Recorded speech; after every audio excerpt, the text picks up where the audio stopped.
El día de hoy estudiamos esta parashá que lleva por nombre Kitizá y nos encontramos en Éxodo, Shemot capítulo 30. Shemot capítulo 30 en el verso 11. A partir del verso 11 iniciamos esta porción de Shemot capítulo 30, verso 11, donde se habla acerca de la expiación de que se da a través de el medio shekel una vez que se realiza el conteo de los hijos de Israel. Por eso está escrito, habló el Eterno a Moshe diciendo, cuando tomes cuenta del número de los hijos de Israel, según sus cuentas, dará cada uno un rescate por su vida al Eterno. Cuando se los cense, así no habrá en ellos mortandad al censarlos. Nuestra parashá nos habla acerca de este asunto de que cuando se haga un censo de los varones israelitas según su inscripción al ejército, cada uno pagará a Hashem un rescate por sí mismo al ser inscrito para que no le sobrevenga ninguna plaga. Ya se ha hablado de esto, también nuestra parashá habla enseguida acerca del asunto del kior, que es el lavacro de bronce que se utiliza para la purificación de los kohanim al inicio de su abodá, de su servicio, cuando van a realizar sus servicios. También se nos habla acerca de la elaboración de el ketoret, el saumerio, y también de el aceite de la unción, el aceite con el cual se ungía a los kohanim y a los reyes para la dedicación. Se nos habla también en nuestra parashá acerca de los encargados de la elaboración y diseño específico de los elementos del Mishkan, entre los cuales destaca Betzalel y Aholiab, dos grandes maestros artesanos, pero que además tenían, junto con la capacidad de ser extraordinarios en su trabajo, el acceso profético a poder entender los misterios de Hashem, unos misterios muy grandes, y lo que vino a acompañar a su capacidad como artesano para no solamente moldear las figuras y construir y elaborar todo, sino también para que junto con cada uno de los elementos que se construían para Mishkan, viniera también un elemento, varios elementos escondidos que hablan de lo misterioso de la Torah. Ahí estaban. Se nos habla también de Shabbat como una señal de pacto, y el capítulo 32 nos toma con el tema del gran pecado de Het Haegel, el pecado del becerro de oro, a lo cual Hashem decide que va a destruir al pueblo de Israel. Le dice a Moshe, Moshe, voy a destruir al pueblo y de ti voy a sacar un nuevo pueblo. Y entonces Moshe Rabbeinu pide al Eterno que los hijos de Israel sean perdonados. Él interviene a favor de nuestro pueblo Israel. Hashem, quien es bendito, le entrega el perdón al pueblo. Se elaboran las tablas, segundas tablas de la ley, y se destruye el becerro de oro, se ejecuta a los idólatras, y bueno, pues se habla de los principios de misericordia de Hashem que vamos a ver hoy por la tarde. Y por último, nuestra parashá habla acerca de las fiestas, que específicamente se habla de las fiestas peregrinas, que son conocidas como las Shelosh Regalim, las fiestas que hay que hacer peregrinación a Israel.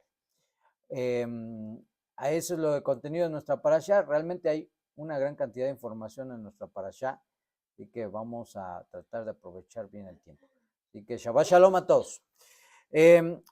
Como dijimos en el principio de nuestro comentario, de nuestra clase, cuando hagas el censo de los varones israelitas, cuando tomes cuenta de los varones israelitas, según su inscripción en el ejército, cada uno pagará a Hashem un rescate por sí mismo al ser inscrito, para que no le sobrevenga ninguna plaga por haber sido inscritos.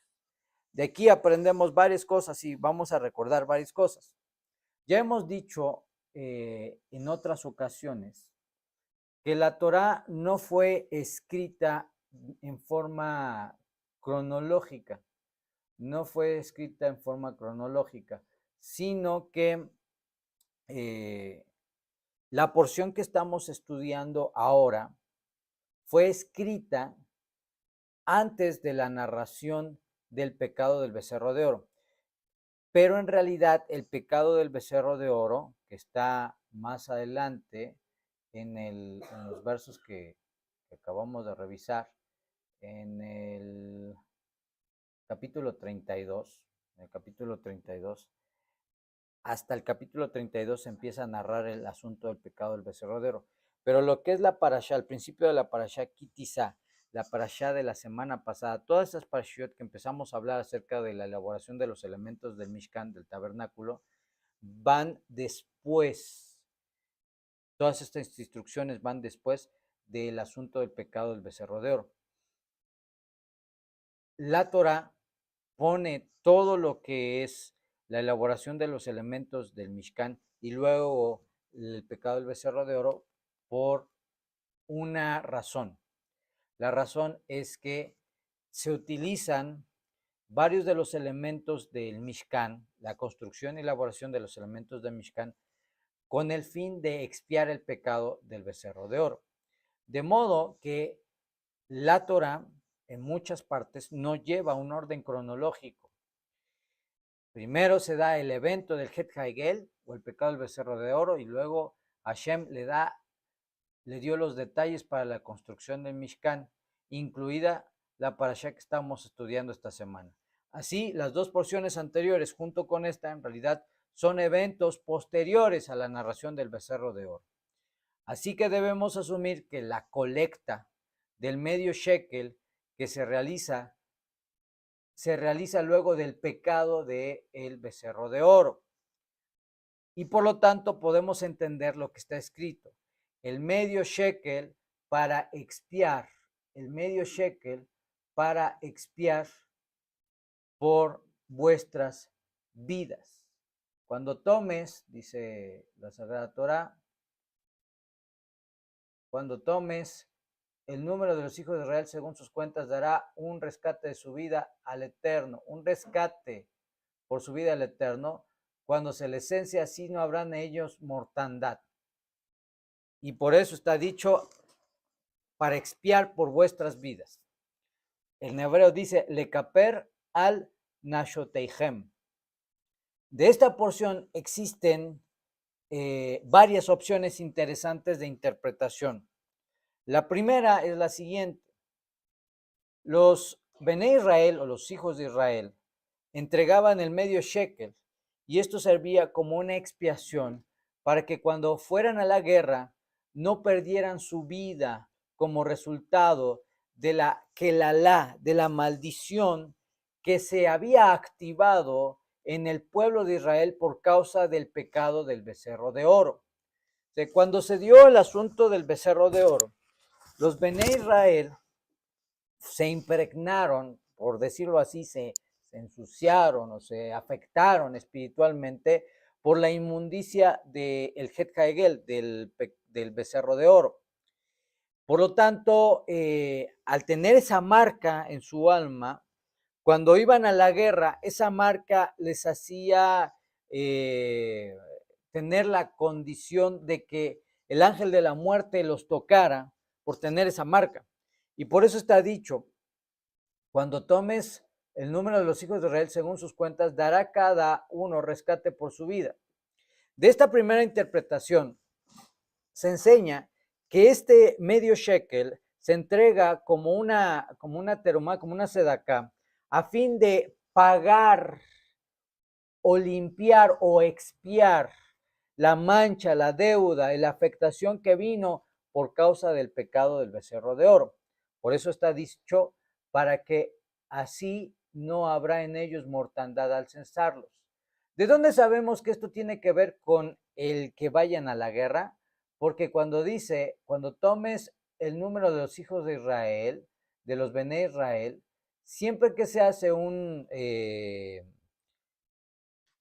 censo, se hacía de acuerdo a la edad en la que los hijos de Israel estaban listos para su servicio militar y por lo tanto se contaban a partir de los 20 años.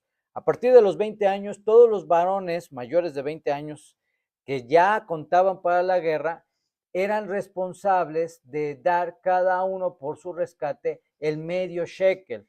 El shekel era una medida de moneda de plata que obviamente era costosa, era valorada, y que por lo tanto el Eterno designó que por cada 2 varones se entregara un shekel. O sea, se unían 2 para poder entregar un shekel. Y así cada uno daba medio shekel, medio shekel. Bueno, entonces, esto servía como una expiación para que cuando fueran a la guerra no perdieran su vida como resultado de la Kelalá que se activó en el pueblo de Israel por causa del pecado del Het Haegel.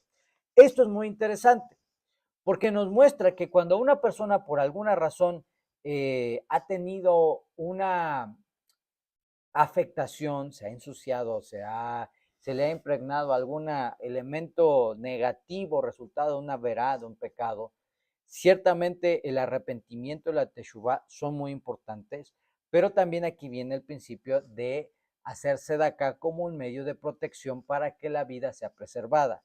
Y es ahí justamente donde vemos este aspecto. Por lo tanto, la primera opción de interpretación es, se da el medio shekel con el fin de que los varones, las familias, sean libradas de cualquier disminución de muerte por causa del grave pecado de idolatría del becerro de oro. Cuando salgan a la guerra. La segunda opción es que el medio shekel tiene como finalidad expiar por efecto de Ajin Haram, que ya hemos hablado muchas veces de esto, causado por el censo de los hijos de Israel.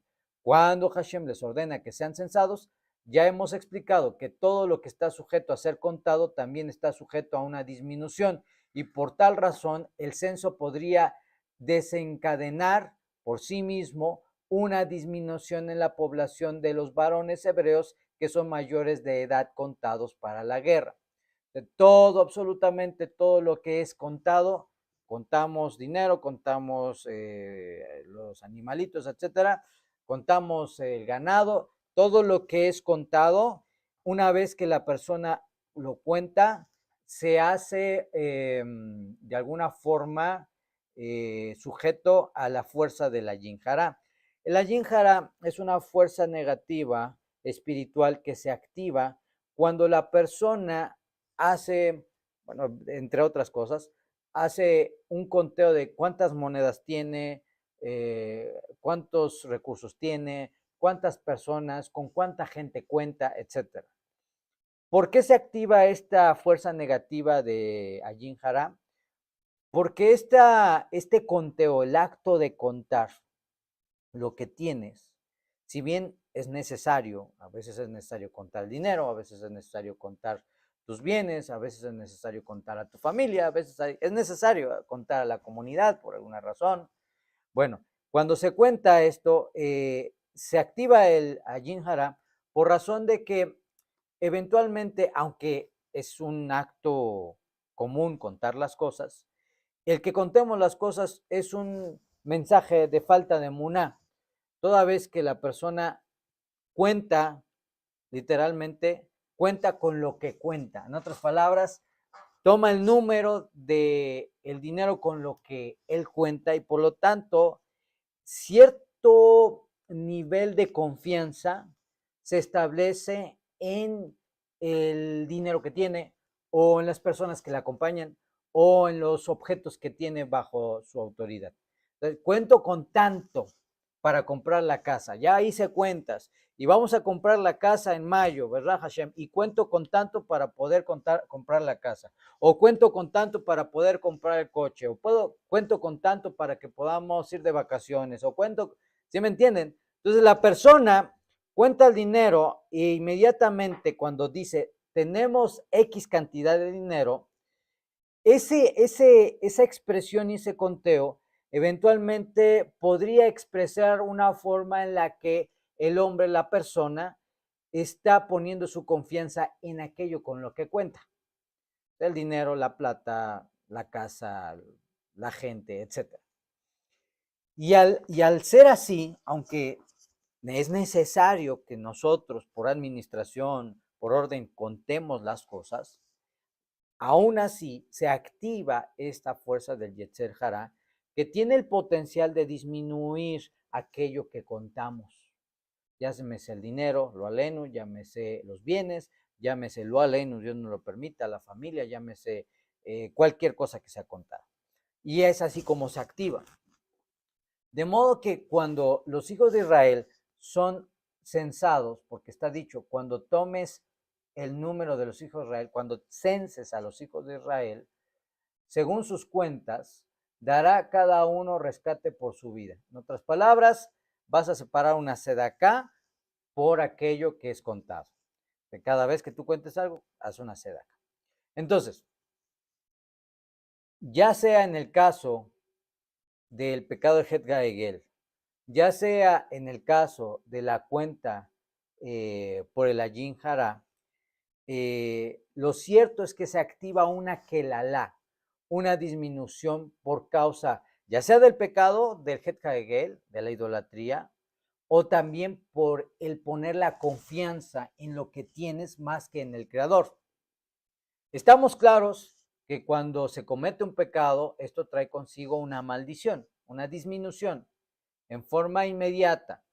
La disminución fue la mortandad de los hijos de Israel luego del acto del becerro de oro. Pero la disminución continuó aún luego de que los que participaron y aquellos que no participaron activamente recibieron esta disminución.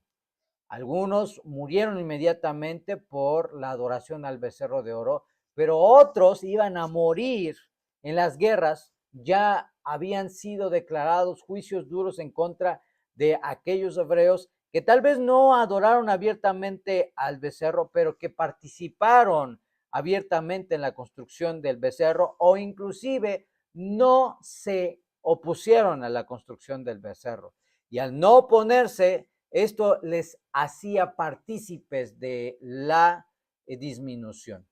Ya sea participantes activos o pasivos, hubo personas que promovieron activamente el becerro de oro y hubo hebreos que participaron guardando silencio. Y aunque tal vez muchos no estuvieron de acuerdo, no se opusieron por temor a la iniciativa de los que promovieron el becerro de oro. Por su parte, la postura que hace referencia al Ayin Haram respecto al censo de los hijos de Israel nos da indicios de que una fuerza muy poderosa existe, que tiene la capacidad de dañar cualquier cosa con la que se cuente y con cualquier cosa que sea contada. En ambos casos, sea uno o sea el otro, podemos ver que es indudablemente que existe una fuerza negativa que tiene el potencial de dañar, disminuir, matar a aquellos sobre los cuales tiene influencia. También existe una tercera postura respecto al asunto que nos ocupa del conteo y del medio shekel. Esta postura en parte se podría ver como una complementación a las otras y se trata de lo siguiente. El medio shekel sirve como una protección para la persona sobre los embates del Yetzer Hará o la inclinación al mal. Vamos a explicarlo. Recuerden que el Yetzer Hará o la inclinación al mal es esa influencia negativa que el Eterno ha permitido que esté en nosotros, que nos influye para que tomemos malas decisiones, que seamos tentados. Recordemos también que el Yetzer Hará es otro nombre que se le designa al propio Hasatán, al propio adversario. Entonces, la mala inclinación o el Yetzer Hará es algo que se puede también llegar a anular o afectar por medio de la sedacá y en específico aquí por medio del shekel. El medio shekel sirve como una protección para la persona sobre los embates del Yetzer Hará o la mala inclinación, mostrándonos que no solo se trata de una expiación, sino también una protección contra el embate del Yetzer Hará. Dicho de otra manera, cuando una persona hace sedaká, el cielo le concede la gracia y la energía espiritual necesaria para salir librado de la influencia del mal deseo, de todas aquellas cosas que son prohibidas o la mala inclinación. Así pues, ya sea que hayas pecado, lo aleno, y obviamente hiciste teshuvá, y tomaste los méritos de Yeshua Mashiach, pero es bueno que hagas una sedaká como un medio de protección para tu vida. 2, que hagas una sedaká por el ayin hará, por todo aquello que contamos, como ya explicamos. O 3, hagas una sedaká para también anular el efecto de la inclinación al mal. Si tú estás luchando con algunos aspectos personales tuyos, tal vez exceso de enojo, de ira, etcétera, aparte de los ayunos y las cosas que son buenas para acompañar esto, es muy importante que nosotros aprendamos a dar sedaká, porque de esta manera también por medio de la sedaká se tiene una fuerza que detiene la influencia de el Yetzer Hará. En otras palabras, la forma en la que somos tentados para hacer lo que no es correcto. Así que si tú detectas algo así, dices, ay, estoy como sufriendo con esto, estoy padeciendo con esto, estoy luchando con aquello. Bueno, aparte de que es bueno que hagas un ayuno, es muy importante que tú hagas sedaká. Al ver que Dios ama tanto al pueblo de Israel, que se siente personalmente oprimido por sus problemas, les da un consejo sobre cómo salvar sus vidas, sus almas, de los ataques del Yetzer Hará. Es un hecho que la vida, es decir, la existencia continua de todos los fenómenos del universo, por elevados que parezcan, se deben únicamente al brillo que emanan del Creador. Lo voy a repetir. Todo lo que existe en el universo, sea algo sencillo para nosotros, el nacimiento del pasto, el que salga el sol por las mañanas, el que, no sé, el que nuestros cuerpos puedan tener la capacidad de renovar esas células, todo lo que pasa, todos los fenómenos del universo, aun por elevados que parezcan, tal vez en el mundo espiritual, se deben única y exclusivamente al brillo, a la luz que emana del Creador. Pero este brillo o esa luz y estos sucesos que pasan en el universo, a nuestros ojos son buenos, pero a veces a nuestros ojos son malos. Esos eventos que podríamos considerar como eventos malos, que puede ser la muerte, puede ser una disminución, una maldición, una enfermedad, etcétera. Al final del día, nada de eso escapa de la realidad de que todos esos eventos fueron decretados por el Santo bendito sea. Por lo tanto, al emanar del Creador, es necesario que entendamos que todo, absolutamente todo, incluyendo el Hasatán o el Ayinara, existen o funcionan con un propósito mucho más elevado que nosotros pensemos que tenemos que hacer guerra contra el Satanás o tenemos que sufrir o tener miedo, lo aleno, de la Yinjara, lo aleno, sino más bien detrás del Hasatán, detrás de la Yinjara, detrás de la existencia de la muerte, detrás de la existencia de la enfermedad, detrás de la existencia de las disminuciones, tenemos que tener claro que todas estas cosas que se muestran en el mundo, en realidad lo que muestran detrás de cada cosa, es a Hashem hablándonos.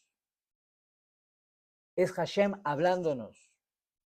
Por lo tanto, este podría ser el significado de las siguientes palabras de Yeshua. Mis ovejas oyen mi voz y me siguen. Mis ovejas oyen mi voz y me siguen. Entonces, detrás de ese Yetzer Hará, de ese Ayin Hará, de la muerte, de la enfermedad, de lo que puede suceder a una persona, sea bueno o sea malo, es Hashem hablándonos, porque todo lo que hay en el universo, sea bueno o malo, según lo comprendamos, proviene del brillo que emana del Creador. En otras palabras, del Santo bendito sea. Y así sabemos que cuando efectivamente necesitamos protección contra la yin hará o contra una disminución, etcétera, al final del día eso nos vuelve a la conciencia de la necesidad de la unión con el Creador. Ya sea que estemos en Shalom, debemos de buscar al Creador, o ya sea que estemos lo aleno en una disminución, debemos buscar al Creador, y esa es la enseñanza. Por lo tanto, ya sea por Ayin Hará, ya sea por algún pecado, o ya sea para aplacar la influencia del Yetzer Hará, si es tu caso, es muy bueno que tomemos este principio que es una mitzvah, que es la mitzvah de la sedaká, apartar una sedaká para dominar la influencia del Yetzer Hará, de la Yin Hará, e inclusive para que los malos decretos resultados por los pecados que hemos cometido se detengan. Obviamente todo esto junto con los méritos de Yeshua Mashiach. Y por eso es que constantemente les decimos, Javerim, háganse de acá, cuanto más puedan mejor, dentro de nuestras posibilidades, sepárase de acá, y esa de acá, entrégala a una persona necesitada, a alguien que está padeciendo, porque el santo bendito sea, cuando tú ayudas a alguien, Hashem, quien es bendito, también te envía ese cuidado y esa sanidad. Muy bien, continuemos pues. Voy a mostrar aquí, a ver, denme un momentito porque yo recuerdo que lo puse en pantalla. Así, aquí está. Y los voy a mostrar ahora. Sabemos que salieron 600,000 hombres de Egipto. Recuerden esto, cuando se cuenta el número de varones que salen de Egipto y se hace el censo que eran 600,000, se asume que cada uno tenía su esposa. ¿Por qué no se dice 600,000 hombres y 600,000 mujeres y aparte los niños y aparte el ganado? Porque siempre que se hace el censo, el varón, o más bien la mujer es contada con el varón, por eso dice 600,000. Entonces sabemos que eran 600,000 los que salieron de Egipto cuando Hashem los rescató. Y según el nombre de cada una de las tribus, resultó ser el número de los miembros de cada una de las tribus. Miren conmigo lo siguiente, un dato interesante. Vamos a ver. Ahí está. Si quieres saber el número de los israelitas que salieron de Misraim, fíjate en los comienzos de los nombres de las tribus y así el número. Esto, por supuesto, en lengua hebrea. La primera tribu de Israel que es contada es la tribu de Reubén. La tribu de Reubén comienza con una letra Resh, que es esta. Aquí está Reubén, Reubén. La letra Resh tiene un valor numérico de 200, lo que denota 200,000 de la tribu de Reubén. La tribu de Shimón, cuya letra inicial del nombre Shimón es la letra Shim, tiene un valor numérico de 300, lo cual denota 300,000. La tribu tercera, que es Yehudá, comienza con una Yud, que tiene un valor numérico de 10, que es 10,000. La tribu de Yitzhahar comienza con una letra Yud también y que tiene también el mismo valor numérico, 10,000. La tribu de Zebulún comienza con una letra Zayin, que está acá, y que tiene un valor numérico de 7, que es 7,000. La tribu de Benjamín comienza con una Bet, Benjamín, y tiene un valor numérico de 2000, porque es 2. La tribu de Dan, Dalet y Nun, Sofit, tiene un valor numérico de 4 que corresponde a 4000. La tribu de Naftali, Nun de Naftali, tiene un valor numérico de 50 que corresponde a 50,000. La tribu de Gad tiene un valor numérico de 3 que es 3000. De nuevo, Joseph con la letra Yud corresponde a Joseph, es 10,000, y Asher, la tribu de Asher, con la letra Aleph, corresponde a 1000, Asher. Todo esto da un total de 597,000 almas que salieron de Egipto. Pero dijimos que la Torá explícitamente dice que fueron 600,000, no 597,000. Quiere decir que aquí nos faltan 3,000. ¿Dónde están esos 3,000? ¿Dónde están esos 3,000? Resulta ser que esos 3,000 fueron los 3,000 hombres que fueron ejecutados por los levitas cuando Moshe Rabbeinu baja y se encuentra con el pecado del becerro de oro y le dice a los levitas, levitas, los que están conmigo, ustedes que no se contaminaron con la idolatría del becerro de oro, tomen su espada y cada uno mate a su hermano quien ha cometido grave pecado de idolatría. Y la Torah dice que en ese día murieron 3,000 por el pecado del becerro de oro. Obviamente hubo otros que murieron después, pero esos 3,000 son los que están faltantes en la cuenta. De lo interesante, tal vez tú no lo veas, es que cada una de las tribus te da el número 4,000, 50,000, 3,000, 10,000, 1,000, 2,000, 7,000, etcétera, para darnos un total de 597,000 más los 3,000 que pecaron con el tema del becerro de oro, que nos da un total de 600,000, que fue el número de los israelitas que salieron de Egipto.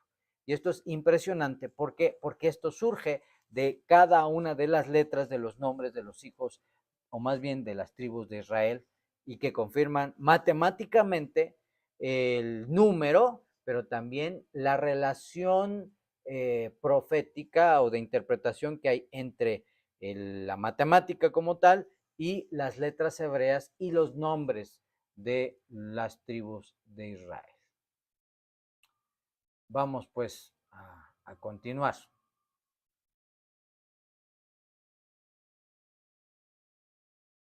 Nuestra parashá también nos habla del Kior. Recuérdense de esta palabra. Kior. Kior. El Kior es el lavacro o el lavabo. El lavabo. Lo encontramos en el capítulo 30, verso 18. 30, verso 18. Harás una fuente de bronce. Verso 30, 18, 13, 14, 15, 16, 17, 18. Y dice aquí, Beasita Kior Nehoshet. Kior Nehoshet, lavacro de bronce. Kior Nehoshet. Y harás una fuente de bronce con su base de bronce para lavado, y la colocarás entre la tienda de reunión y el altar. Colocarás allí agua. Lavarán Aarón y sus hijos de ella sus manos y sus pies. Cuando entraren a la tienda de reunión, se lavarán con agua para que no mueran. O cuando se acerquen al altar para ministrar al encender el fuego para el Eterno. Se lavarán sus pies, sus manos y sus pies, y así no morirán. Será para ellos ley perpetua para él y su descendencia por sus generaciones. O sea, si alguien de los Kohanim llegaban y quería ministrar y no hacía la purificación en el Kior, entonces podía perder su vida. La persona tenía que, el Cohen tenía que llegar, lavarse pies y manos, y solamente después del ritual del lavado de pies y manos podía ministrar y servir en el Mishkan. De otro modo moriría. Dice, Beasita Kior, harás una fuente. La razón por la cual este recipiente, esta fuente, este Kior, es tan importante o ha sido mencionado anteriormente dentro del mobiliario del tabernáculo, es porque la función de la fuente era algo preparatorio para el cumplimiento del mandamiento. ¿Qué quiere decir esto? Que el lavado propiamente dicho no era en sí un mandamiento, sino que era algo que te preparaba para cumplir el mandamiento, en este caso de los Kohanim, de ministrar en el Mishkan. Esto es semejante a lo que hacemos cuando vamos a tomar el pan en Shabbat. Antes de tomar el pan en Shabbat, nos lavamos las manos. Propiamente dicho, el mandamiento alágico es hacer la bendición por el pan. Pero antes de poder hacer la bendición por el pan, nos lavamos las manos, hacemos netilayadayim. Y esto viene en similitud, una costumbre que se dio en Israel, en similitud por lo que hacían los Kohanim, que primero se lavaban las manos y luego realizaban el mandamiento. De esta misma manera, en sí, el mandamiento importante sería el ministrar en el templo, en el Mishkan, hacer los corbanos, los sacrificios, pero al ser una preparación, el lavado constituía parte del mandamiento. Lo mismo pasa en Shabbat cuando nosotros elevamos el pan. Antes de elevar el pan, nos lavamos las manos y aunque propiamente dicho para la santificación del Shabbat es la elevación del pan y comer del pan, se considera parte de eso lavarnos las manos para estar purificados para poder tomar el pan. La segunda razón por la cual se ocupa el Kior en el Mishkan es precisamente para purificar a los Kohanim de cualquier forma de inmundicia. Y ya que una persona que está conectada con Tameo, con alguna inmundicia, y no se purifica, al entrar a la presencia de Hakadosh Baruj Hu, puede tener el riesgo de perder su vida, como lo que pasaba con los Kohanim. Y ahí vemos en la pantalla, si bien realmente hoy en día no hay una imagen muy precisa o muy parecida al Kior, lo cierto es que hay varias como elementos que hay que considerar. Miren, aquí tenemos una imagen de un Kior. Esto es como un poquito más cristiano, le voy a decir. Sí, la tradición habla de que había varios bueyes que estaban cargando el Kior, esto es correcto, pero esto como tal es un poquito más pegado a la mentalidad cristiana. Recuerden que cuando la gente llega a la iglesia católica se encuentra un cosito con agua, no me acuerdo cómo se llama, pero bueno, ese cosito con agua y llegan y se lavan, no sé si no se ponen agua, ¿no? Agarran un poco, bueno, eso se lo robaron a nuestro pueblo, pero tiene esa forma como una fuente, ¿no? Del agua bendita. Ok, bueno, esto que tenemos de los bueyes es parte de la forma del Kior, pero el Kior tenía la siguiente característica, que tenía grifos, o sea, tenía llaves y tenía una parte por arriba por la cual se llenaba de agua. Aquí, en la parte superior se llenaba de agua, constantemente se llenaba de agua, el agua bajaba. Aquí debieron haber estado los becerros. Y aquí los Kohanim eran varios grifos en los cuales los Kohanim se lavaban las manos. El lavacro, el Kior, tenía 12 llaves para que todos los Kohanim que estaban involucrados en ofrecer el sacrificio diario pudieran santificar sus manos y pies a la vez, o sea, al mismo tiempo. Se hizo un mecanismo para que pudiera estar lleno de agua todo el tiempo. Y ese mecanismo, aunque no era sagrado, no era propiamente del Kior, sin embargo, el hecho de que proporcionara agua constante para el lavado le hacía parte del Kior.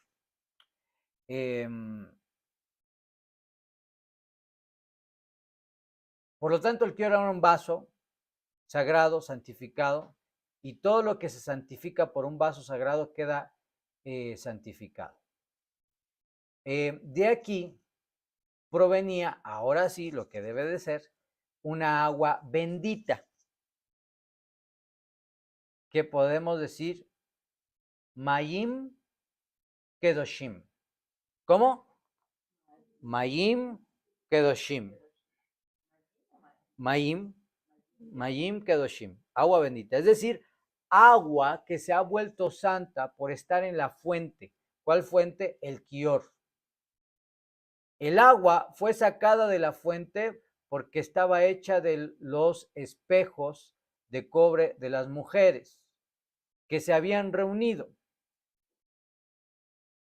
a la entrada de la tienda de reunión y las mujeres con conductas santas donaron estos espejos de cobre. Rashi, un gran comentarista, nos dice que las mujeres israelitas en Egipto poseían estos espejos de cobre en los cuales se miraban y se embellecían, se ponían guapas,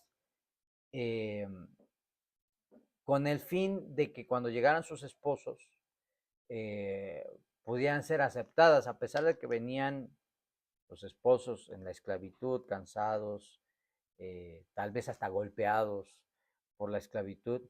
Entonces, los maridos, aún a pesar de que llegaban cansados por el trabajo aplastante, solían entonces las esposas llevarles comida, bebida, los inducían a comer y entonces tomaban los espejos y cada una se miraba en su espejo junto con su esposo y diciéndole con cariño, mira, mira cuán bendecidos somos. Y es ahí donde se cita Shir Hashirim, Cantar de los Cantares, que dice, desperté tu amor debajo del manzano, refiriéndose a los campos donde trabajaban los hombres. A esto se refiere cuando dice los espejos de las mujeres que criaron huestes. Quiere decir que en ese momento de gran tribulación, en ese momento de gran dificultad para los varones, llegaban las mujeres, los animaban, les daban de comer, sus esposas, y de alguna manera podríamos decirlo que los seducían para que tuvieran pues intimidad, y resultado de esto, el pueblo de Israel se aumentó en gran número después de haber sido esclavizados, después de sufrir tantas cosas en el campo. Pues podríamos pensar que un varón lo último que pensaría sería estar con su esposa, pues probablemente llegar a descansar, dormir y vámonos. Bueno, en el caso de las mujeres justas, ellas preparaban sus atavíos, se embellecían, y por ese mérito de aumentar el pueblo de Israel y el mérito de esa justicia, Hashem les concedió que esos espejos con los cuales se miraron en Egipto para embellecerse, para adornarse, para maquillarse, ese mérito que trajo como consecuencia el nacimiento de muchos hijos de Israel, se utilizara los espejos de bronce para fundirlos y crear el Kior, que vendría a purificar a los Kohanim para ser protegidos de la muerte.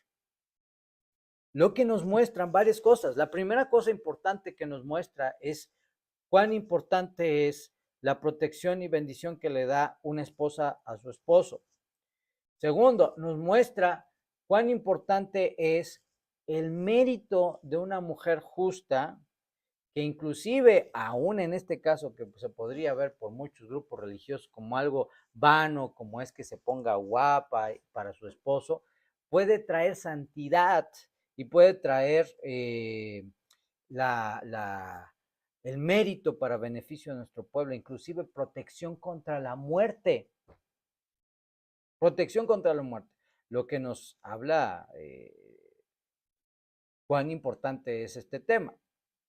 Así, cuando se tomaron esos espejos de bronce y se construye el Kior, entonces este Kior venía con esta agua bendita que venía de los espejos y ciertamente porque estaba en el Mishkan, recibía una gran parte de la presencia divina y era agua de bendición para purificación de los Kohanim, pero al final del día está enraizado en el hecho del mérito de la familia, del esposo y de la esposa, en este caso. Por lo tanto, por esta razón, se hizo el Kior con los espejos, porque cumplía el propósito de promover la paz entre el hombre y la esposa. Es decir, al dar de beber sus aguas a una mujer cuyo marido se había mostrado celoso de ella, a que sin embargo se había asociado con otro. Bueno, aquí se habla un poquito acerca del tema de la mujer sotá, también se tomaba agua de ahí.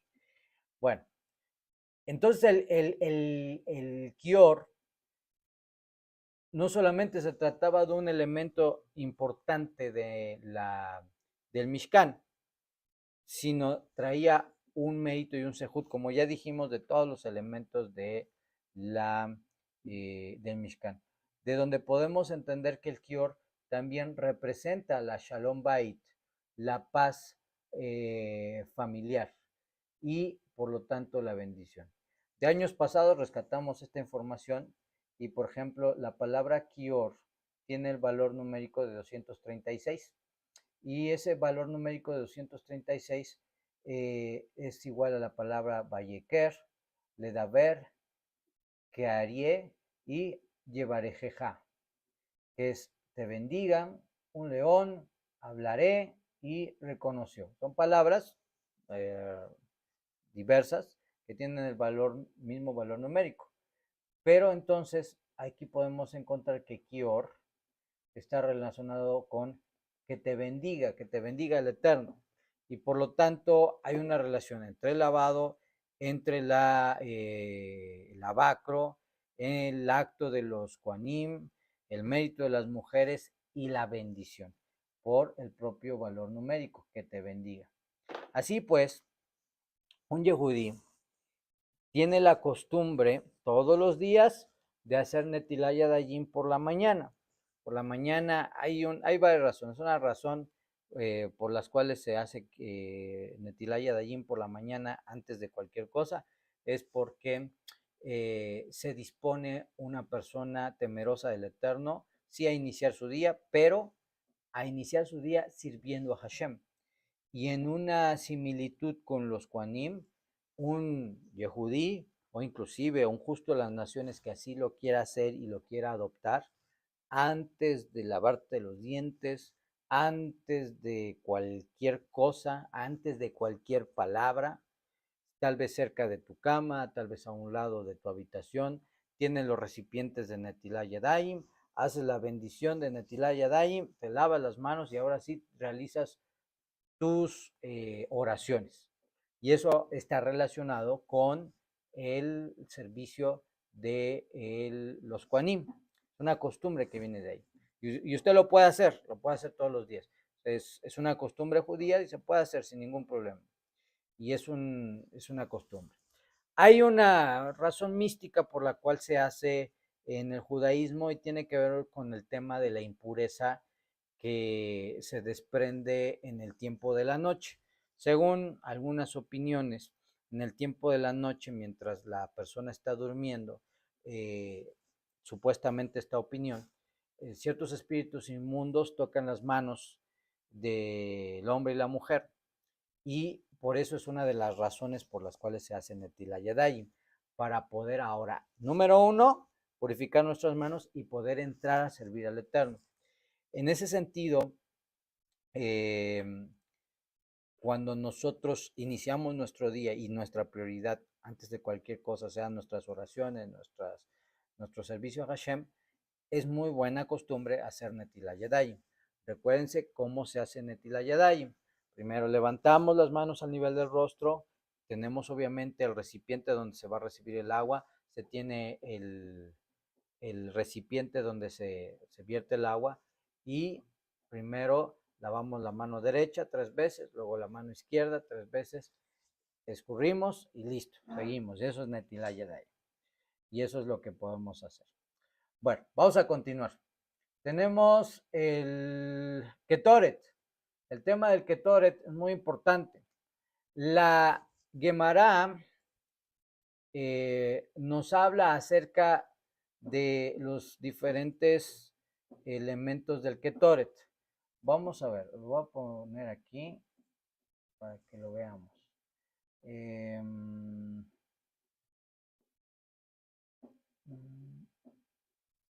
Nos hablan de del saumerio, cerro de oro. Un momentillo.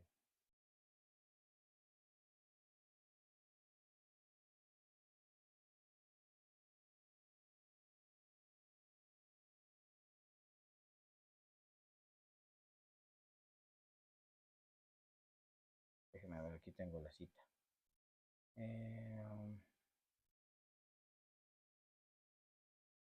30-34. 30-34 nos dice lo siguiente.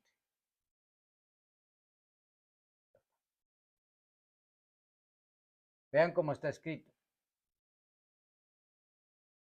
Dijo el Eterno a Moshe, toma para ti especies. ¿Cuáles especies? Bálsamo, 1. Clavo de olor, gálbano, perfumes e incienso puro. De igual peso será. Lo harás saumerio perfumado, obra de perfumista, mezclado puro y sagrado. Eso es lo que se conoce como el Ketoret. El Ketoret es la mezcla de hierbas aromáticas que se utilizaba para quemar y este humo tenía una característica. Subía totalmente de forma vertical hacia el cielo, aun con la corriente de vientos, aunque el viento soplara, siempre subía el Ketoret como una nube hacia arriba, así, sin moverse. Era como una columna. Bueno, y el Ketoret, su aroma llenaba todo el campamento. La Gemara nos habla acerca de algunos de los elementos del Ketoret. Si se dan cuenta, aquí en Shemot capítulo 34, solamente se habla del bálsamo, el clavo de olor, el gálbano y perfumes, incienso, nada más. No se habla de los demás elementos. Un elemento muy importante que está ahí es el gálbano. El gálbano era una hierba aromática que tenía una característica, que tenía un olor repugnante, era un mal olor.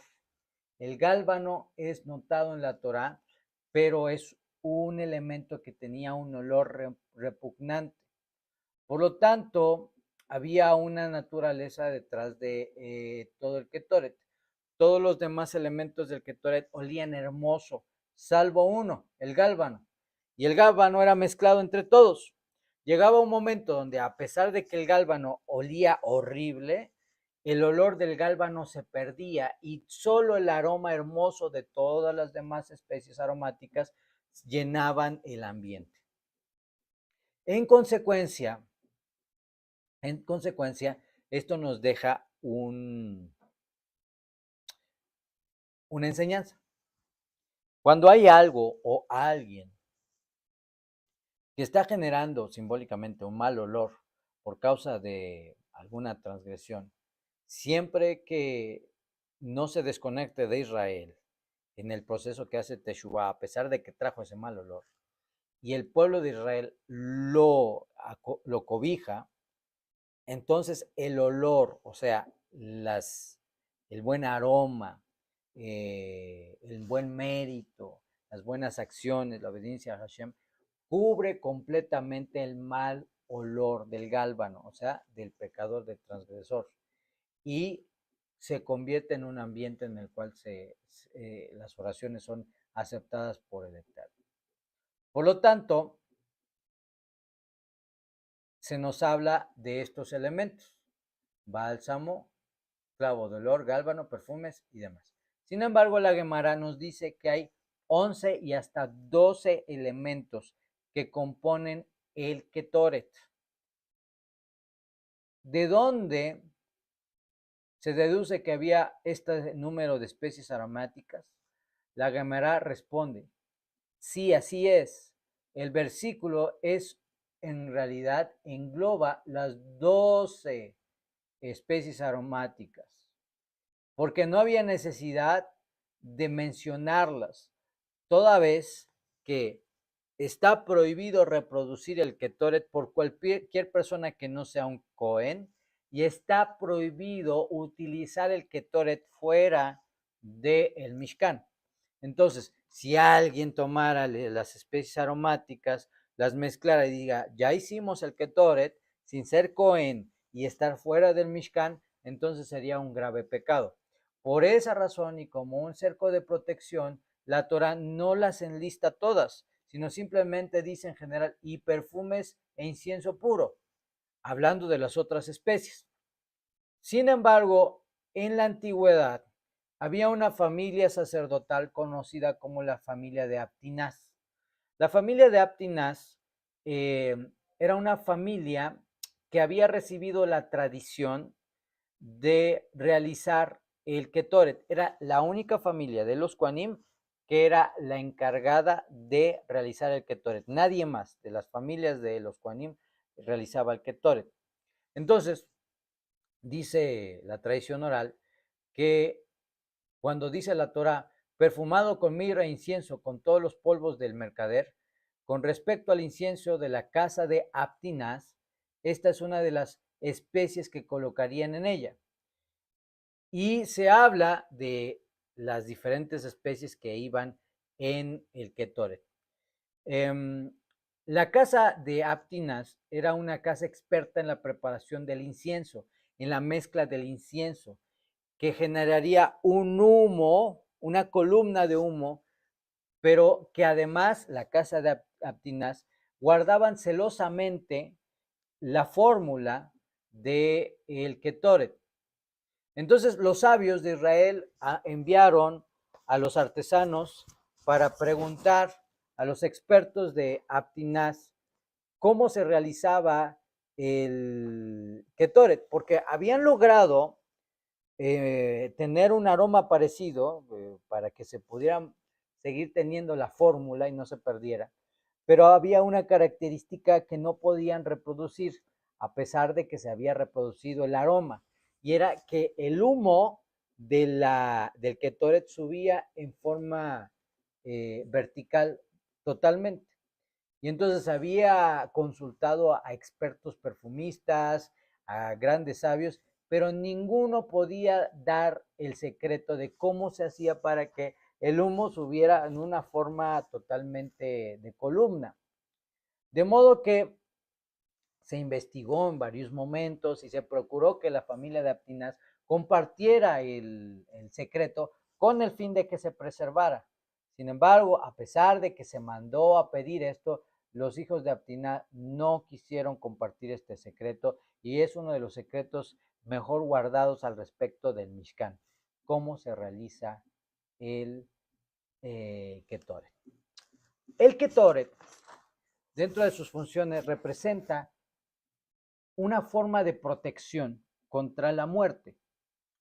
Cuando los hijos de Israel pecaron en algún momento de la Torah, se nos dice que Moshe Rabbeinu mandó a Aarón a tomar el incienso, a llevar un instrumento con incienso y pasar en medio del pueblo, porque había pecado el pueblo y había una mortandad muy grande. Y fue el Ketoret lo que trajo el alto para la mortandad, de donde se enseña que el Ketoret está relacionado con la expiación en contra de la muerte. Para nosotros, entonces, tiene un significado mayor, el Ketoret está relacionado con la persona de Mashiach, con Yeshua.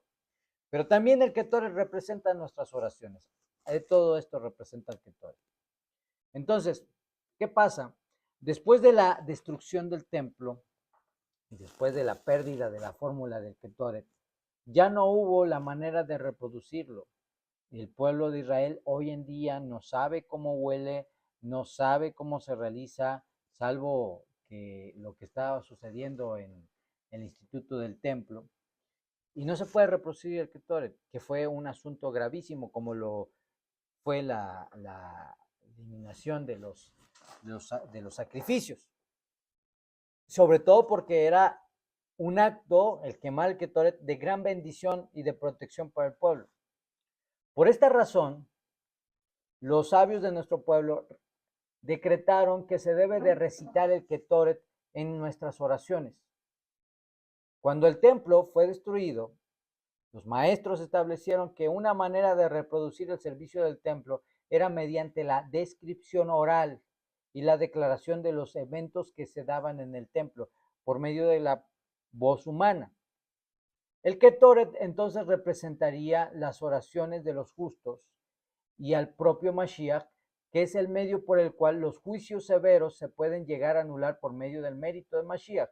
Por lo que nuestra costumbre judía y nuestra costumbre netzarita es recitar dentro de nuestras oraciones matutinas y en momentos Hasbe Shalom de tribulación el Ketoret. Cuando recitamos el Ketoret debemos mantener en la mente el nombre y la función y misión de nuestro justo maestro Yeshua Mashiach. Vamos a ver.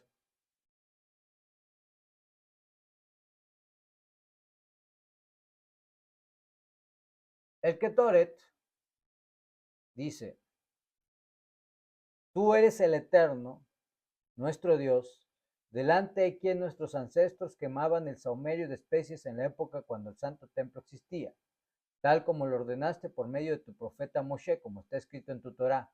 El Eterno dijo a Moshe: toma para ti especies, bálsamo, ónice aromático, gálbano, especies, incienso puro. Las medidas serán iguales entre sí. Con ellas harás saumerio, una mixtura de especies de obra de perfumero, revuelto completamente puro y santo. Molerás muy finamente un poco de él y pondrás un poco de él delante de las tablas del testimonio en la tienda del encuentro, donde me citaré allí contigo. Santidad de santidades será para ustedes. Y también se declara: Aarón quemará el saumerio de especies sobre el altar. Cada mañana al limpiar las candelas lo quemarán, y cuando Aarón encienda las candelas, por la tarde lo quemarán, un saumerio continuo delante del Eterno para sus generaciones. Con mucha cabana recordamos a Rabí Yeshua con total emuná de que Él nos beneficiará a través de los méritos suyos para eliminar los malos decretos, mientras declaramos con mucha emuná. Nuestros rabinos enseñaron cómo se fabrica la mezcla del saumerio. 368 mané había en ella, 365 correspondiéndose a los 365 días del año solar, y un mané por cada día, la mitad por la mañana y la otra mitad por la tarde, y 3 mané adicionales, de los cuales el gran Cohen extraía sus puñados llenos en el lugar sacrosanto en Yom Kippur, y los regresaba al mortero en el día anterior a Yom Kippur, y los molía completamente hasta que quedaban sumamente finos. En él había 11 tipos de especies, a saber, se recomienda enumerarlos con el dedo y contamos: bálsamo, ónice aromático, gálbano, incienso, cada uno pesando 70 mané, mirra, acacia, espicanardo, azafrán, cada uno pesando 16 mané, costo 12 mané, corteza aromática 3, canela 9, lejía de cachiná 9 cap, vino de Chipre 3 cap. Si no tenía vino de Chipre, traía vino blanco añejo, sal de Sedom, un cuarto de cap, y una pequeña cantidad de malea Asham, una planta que producía mucho humo. Rabí Natán el babilónico dijo: también una pequeña parte de ámbar del jardín. Si se colocaba en él miel de frutas, lo invalidaba, pero si omitía cualquiera de estas especies, hacía acreedor a la pena capital. Rabán Shimon ben Gamaliel dijo: el bálsamo, sorí, no es sino la savia que gotea del árbol del bálsamo. ¿Para qué se utiliza la lejía de Kashiná? Para blanquear el ónica aromático a fin de hacerlo agradable. ¿Para qué se utiliza el vino de Chipre? Para remojar el ónica aromático a fin de hacerlo picante. A pesar de que el agua de regol era mejor para ello, no se llevaba agua de regol al templo en señal de respeto. Se ha enseñado, Rabí Natán dijo, mientras uno molía el saumerio, otro decía, muele completamente, completamente muele, ya que la voz es benéfica para las especies. Si uno lo mezcla en medias cantidades se le puede utilizar, pero en cuanto a una tercera o cuarta parte de esto no hemos leído ley. Rabí Yehudá dijo, esta es la regla general en su proporción mitad de la cantidad, pero si omite cualquiera de las especies se hace acreedor a la pena capital. Enseñó Barcapará, una vez cada 60 o 70 años, los restos acumulados del saumerio llegaban a la mitad de la cantidad anual. Y Barcapará enseñó también, si alguien hubiera puesto un cortop de miel de frutas en él, nadie hubiera podido resistir su fragancia. ¿Y por qué no se mezcla miel de frutas? Porque la Torá declara, pues cualquier levadura o cualquier miel de frutas no quemarán de ellas una ofrenda de fuego para el Eterno. El Eterno Amo de Legión está con nosotros, fortalezas para nosotros el Dios de Jacob, Selah. Oh Eterno Amo de Legiones, venturoso el hombre que confía en ti. Oh Eterno, salva. El rey nos responderá en el día que lo invoquemos. Que sea agradable para el Eterno la ofrenda de Judá y Jerusalén como los días de antaño y como los años antiguos. Que tu bondad, oh Eterno, esté sobre nosotros, tal como hemos esperado en ti, por los méritos de Yeshua Mashiach. Toda esta porción es lo que se conoce como el Ketoret y es la porción que debemos recitar. De preferencia en nuestras oraciones cotidianas, diarias, y también que se puede recitar Hasbe Shalom cuando haya un momento de gravísima tribulación. Y que por supuesto vamos a compartir con toda la comunidad este texto para que ustedes lo tengan y lo vamos a agregar a nuestro sidur de John Hall, los días intermedios. De modo que vamos entendiendo que los elementos del Mishkan servían ciertamente para el servicio del templo, la bacro, la mesa de los panes, todo servía y físicamente servía con un objetivo. Pero también tenía un objetivo místico y ese objetivo místico estaba relacionado con cómo Hashem creó el universo. Pero hoy en día, aunque no tenemos ni el templo, ni tenemos el Mishkan, ni el Ketoret, ni tenemos el Kior, ni tenemos la menorá a la mano, ni podemos servir en el Mishkan, aun cuando recordamos todos esos elementos y los declaramos con la emuná de que muchos de estos elementos traen algún tipo de expiación para el pueblo, y más aún cuando los unimos a la identidad de Mashiach, podemos tener con completa fe la confianza de que Hashem, por medio de la declaración que tenemos del Ketoret, junto con los méritos de Yeshua Mashiach, junto con la emuná, junto con la sedaká, junto con otros elementos, Hashem, quien es bendito, puede concedernos que un mal decreto sea eliminado cuando éste esté operando sobre nuestras vidas. Y es ahí la importancia que debemos de tener de tomar no solamente estos textos y estos pasajes como historia o formas en las cuales se nos narra cómo llegó la elaboración del Ketoret, sino se convierten en que tengamos la confianza en que todos esos elementos que nosotros narramos y decimos junto con los méritos de Yeshua Mashiach nos permiten tener una protección contra la muerte de cualquier tipo. Así que lo aleno, cuando estés en algún momento de tribulación, es bueno y recomendable recitar el Ketoret, siempre recordando a Mashiach, Yeshua, como el Ketoret que trajo expiación de muerte.